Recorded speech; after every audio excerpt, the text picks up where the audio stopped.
Hi, I'm Alistair, and in this video I'm going to explain how you can make these dynamic animated paintings. Now these could be magical moving portraits as you might have seen in Harry Potter, but they could also be a landscape scene, a famous work of art, anything which at first glance looks like a regular painting, but then surprises the viewer by coming to life. So I'll start by describing the hardware and the process I use to make these, and then I'll explain the software that controls them so that you can make different animations play at a certain time or in response to a particular trigger. So let's get started. So here I've got a simple wooden frame and a sheet of acrylic. This is actually see-through, but it just looks slightly blue because it has this protective sheet on the back. But I'm going to keep that on because it's going to help me tell which is the side facing outwards. Now if I just lay that down, I'm going to spread some of this acrylic medium on the front. So I've got two paint brushes. I'm just going to take the larger one and apply some of the medium onto the brush and then start spreading it around on the front of that sheet. So acrylic medium is used to prepare a canvas before painting, like a sort of primer. You can see it comes out as a white liquid, but it dries clear. But what it does is to give a slightly textured surface.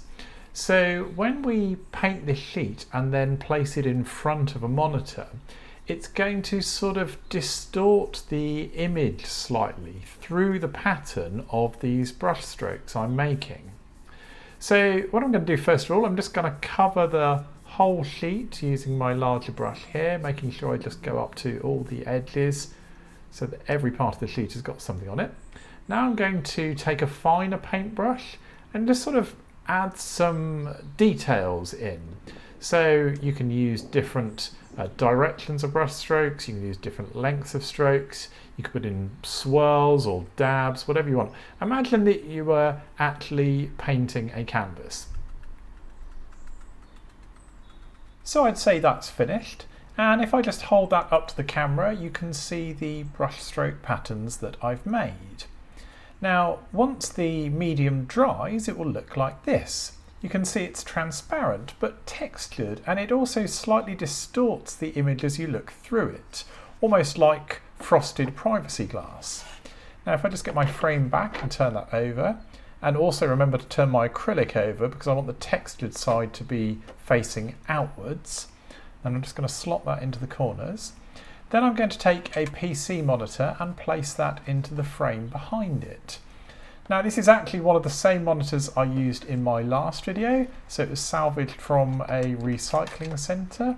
There's nothing special about it at all, no other modifications.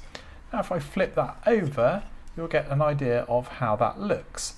Now I'm afraid I've got an obnoxiously bright light pointing at that at the moment, so it looks a bit too reflective. That's a bit better there.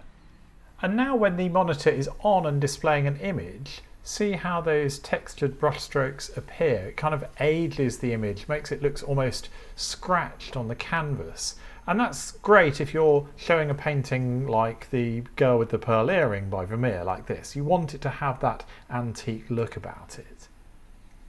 So that's it for the hardware. Now let's talk about the video playback itself.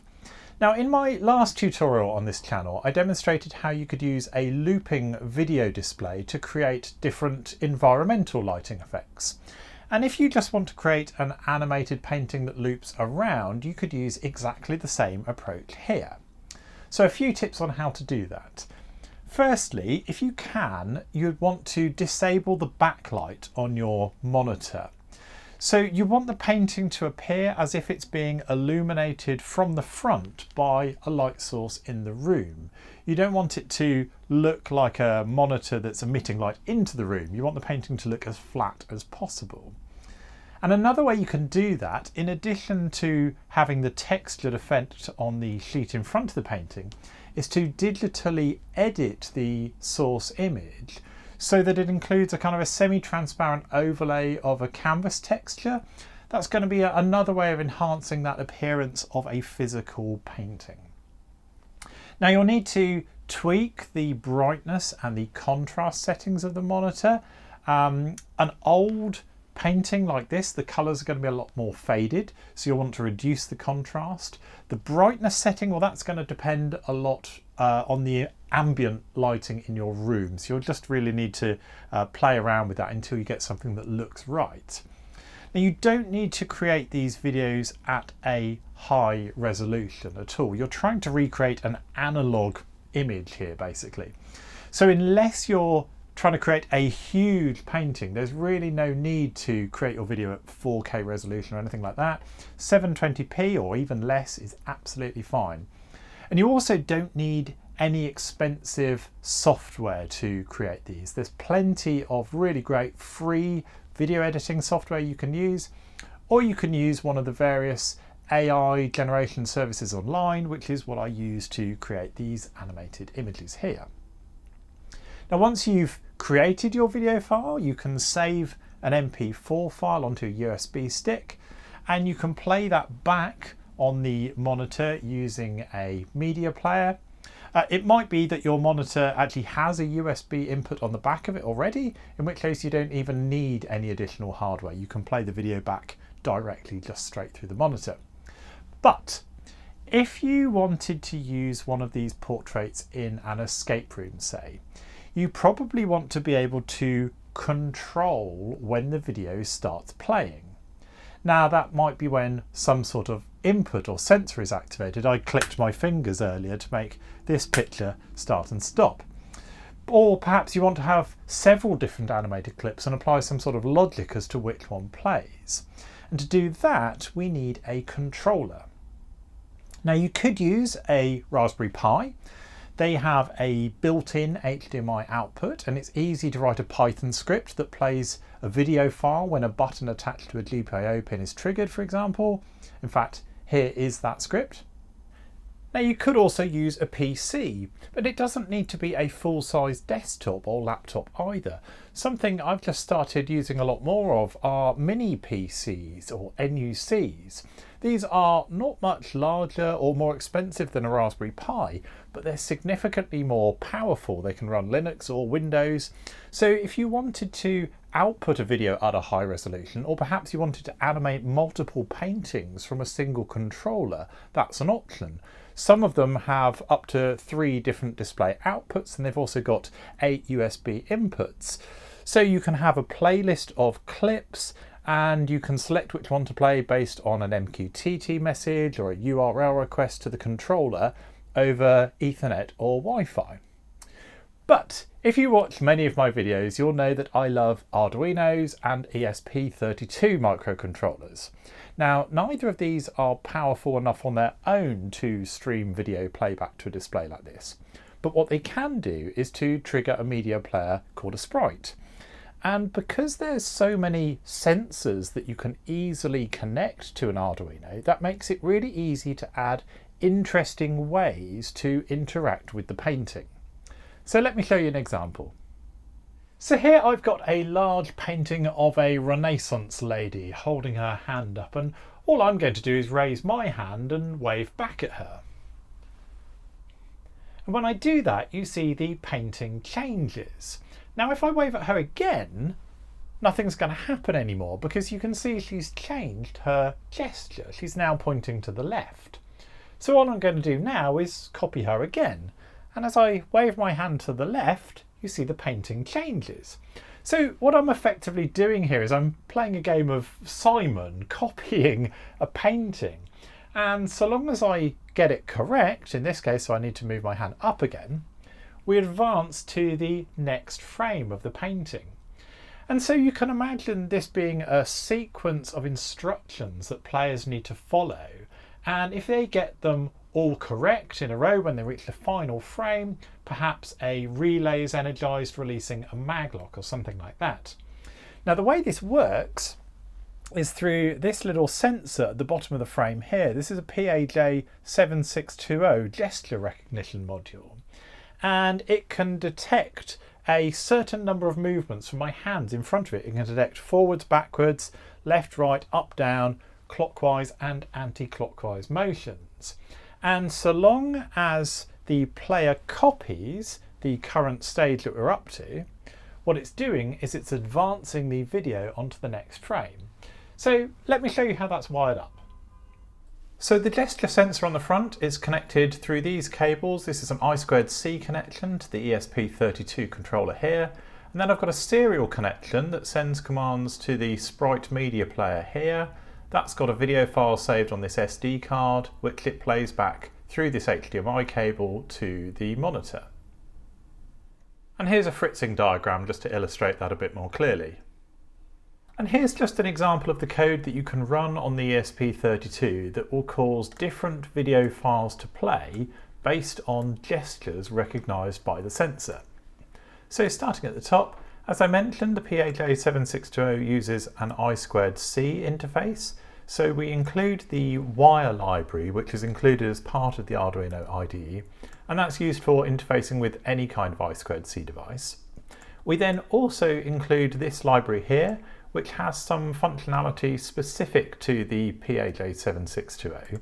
You can read more about that here, although there's actually not a whole lot for the library to do, because the sensor doesn't expose any kind of raw reading data or anything like that. It basically does all the calculations on the chip itself, and then all we're going to do is act upon different predefined gestures that it receives.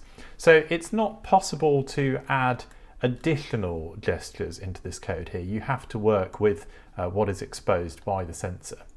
Now we're going to use a serial interface for controlling the Sprite Media Player. Now because I'm using an ESP32, it's actually got several UART interfaces available. I'm going to use the second UART interface here. And I'm going to call a global object called Sprite Controller to address that in my code. We go on to the setup function, which runs first when the code first fires up. And the first thing we'll do is initialize the regular serial interface. This is the main serial interface, which I'm going to use for sending debug information back to the serial monitor here. And we'll just dump out the file and the date associated with this code listing, so I know what version of the code I'm running. Then we initialize the gesture sensor on the front. Now the library that I included at the top has this method here called PAJ762 init. So we'll call that and we'll check the return value that is returned by that method here. If there is an error for whatever reason, if we've wired it up incorrectly or something like that, then we will print the error code here. But if this method does not return an error code, that means it initialized successfully. So we'll just say that it's done. So that's nice and simple. It's basically all managed for us. And then the next thing we need to do is to initialize the serial interface, which is what we're going to use for the Sprite Media Player. So we've got two different sorts of interfaces here. We've got I2C here, and we've got a UART serial connection here. So this is going to be established at 9,600 bits per second. We are going to use pins 27 and 26, which is the same as I showed in the wiring diagram earlier. And we're going to use this serial configuration profile. This is what you will use in the vast majority of cases, to be honest. So this is related to stop bits and things like that. Don't worry too much about that. So we've initialized our interfaces in the begin method, in the setup method, sorry, that's all we need to do. And then we go on to loop, which is just going to run over and over again for as long as the sketch is running. And what we need to do is we need to test whether any gestures have been recognized by the sensor. Now, when they are, what is returned is an unsigned 8-bit integer value. So we're going to create a variable to hold that result in it. We'll call it gesture. If there were any problems recognizing a gesture, we'll get an error code instead. So we'll also create a variable to hold the value of the error code. And then we call this PAJ7620 read reg function. Now again, this is defined in the library, which included up here, but there's actually really not much to it at all. It doesn't apply much logic. What it says is create a connection to the gesture sensor and read the value that is stored in this register. So the register with address 43 in hex, we're going to read a single byte from that register, and we're going to retrieve that byte value and store it in the gesture variable that we defined up here. And then the result of that method Again, we're going to assign to this error variable here to see whether this call was successful or not. So we're not doing anything complicated at all. We're just saying read a single byte value from a particular address on the gesture sensor, store it here, and let us know if there's any problems.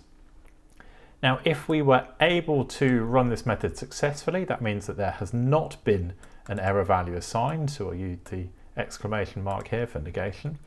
Then we need to cause different code blocks to run based on the value of the gesture byte that was received. And you can see here, rather than calling them 1, 2, 3, 4, 5 or whatever, they have been assigned these enumeration values. So we've got right flag, left flag, up flag, down flag, forward flag, and backward flag. In the library, there are also a couple of others as well. There's clockwise and counterclockwise. Now, I found those a little bit tricky to work. I found that you had to have your finger sort of pointed outwards and rotating rather than just your whole hand. It seems to work better at a point. And there's also one called wave flag. And again, I found that a little bit tricky to use, mainly because when you're waving, you're also triggering the left or the right or the up or down as well. So it's quite hard to uniquely identify a wave gesture that's different from any of the 6 kind of cardinal directions that I've got here. So I've just kept with the base examples here. So we'll switch through the gesture and we'll see which one was recognized by the sensor in this frame. If it was the right flag, then we'll just print an output to the serial monitor saying right, and we'll play the first video file from the SD card. So it's really, really simple interface to the Sprite controller. This serial connection here, we're just going to write a single byte, and that is going to correspond to the number of the video we want to play. So that SD card has got a whole set of MP4 files. It's got one special file which is called 000.mp4, and that's what's going to kind of loop around in the background when no other instruction has been received. So you can simply create a black screen if you want to, or you can have whatever your kind of default state you want to be. Call that one 000.mp4. Every other file you want to save with an incremental file name 001, 002, 003 up to 255, and you can trigger those by sending the corresponding byte value. Nothing else required at all. No sort of special command, no end of line or carriage return at the end or anything like that. It's just a single byte, so it's really, really simple. And so this one will play file 001. If it's a left flag, we play file 002 or 3 or 4 or 5, however many you want. If we fall to the bottom of this case statement here and we haven't recognized anything, well, we'll just break out of it. And if we received an error code, we won't play a video file, but instead we will output the error code to the serial monitor. And then we just introduce a small delay and we loop back through this all over and over again. And that really is it. Now, so that's the base logic to read a gesture, to execute different lines of code depending on what gesture was recognized, and in this case to play the corresponding video file. So this could be someone pointing left or up or down, and then on top of that you can add any additional logic you want. So in the example I demonstrated, perhaps you have to have a sequence of actions that you have to follow in turn, or maybe you don't want to use a gesture recognizer at all. You could substitute this logic here for any other sensor. This could be a button input, color sensor, an infrared sensor, a laser, anything you want at all, and trigger the corresponding video. So this is just a base template from which you can create these dynamic animated paintings. So that brings me to the end of this video. As always, I just hope it's given you some ideas and inspiration for content that you can include in an escape room to make it more interesting, more dynamic, for new ways to players to interact with objects around them. As always, I'll be putting the code and any other resources to do with this project over on my Patreon account, and that's also where you can find the resources for all of the escape room projects that I've covered in this channel. I also have a Discord server available now where you can head over to there and ask for support to share tips and advice with other people who are making these projects around the world. And if you've got any questions for me, if you head over there, I will do my best to answer them and get back to you. Otherwise, you can always leave comments and suggestions here on YouTube, and I'll try to answer them as well. And otherwise, I just want to say thank you all very much for watching, and I look forward to seeing you next time. Okay, cheers, bye.